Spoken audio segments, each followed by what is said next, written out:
My name is Magda Seekan.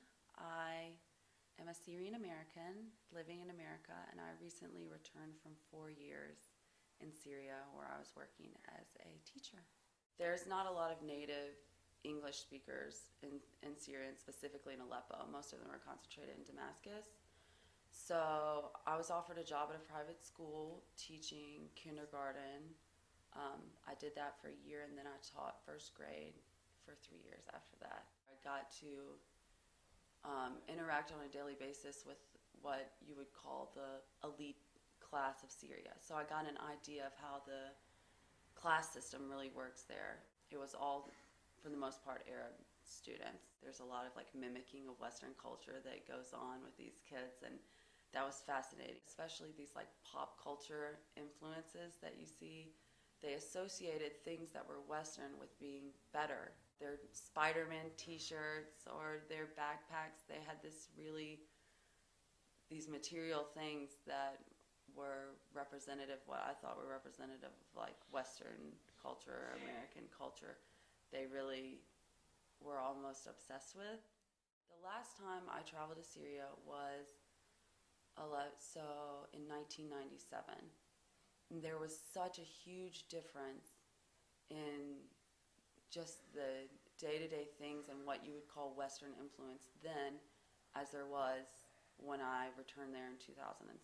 In 2007, when you go walk around, every building is just covered in satellite dishes. So people have that access to things that they didn't have before. They're getting more of a global perspective. And when the West runs a lot of those things, I think it's going to be more influential for them.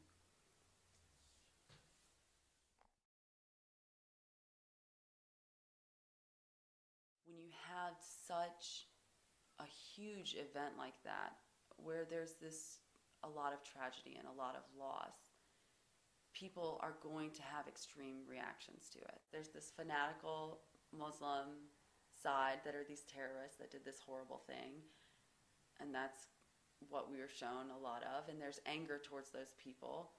And then there's, a totally different perspective that we deserved it. This event brought such a negative light to a lot of Muslims. They became the poster people of terrorism. But then after that, there was this push for people to really understand the Muslim world. And it brought to light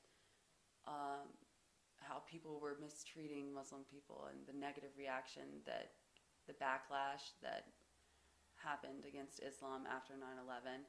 And so people in America were more inclined, once that was brought to life, to be more understanding and to make more an effort towards interfaith dialogue and interfaith understanding. Our experience with the Middle East is kind of in relation to what we experience in our daily life with Muslims living in America. And theirs is about our government and about our culture and how it affects them.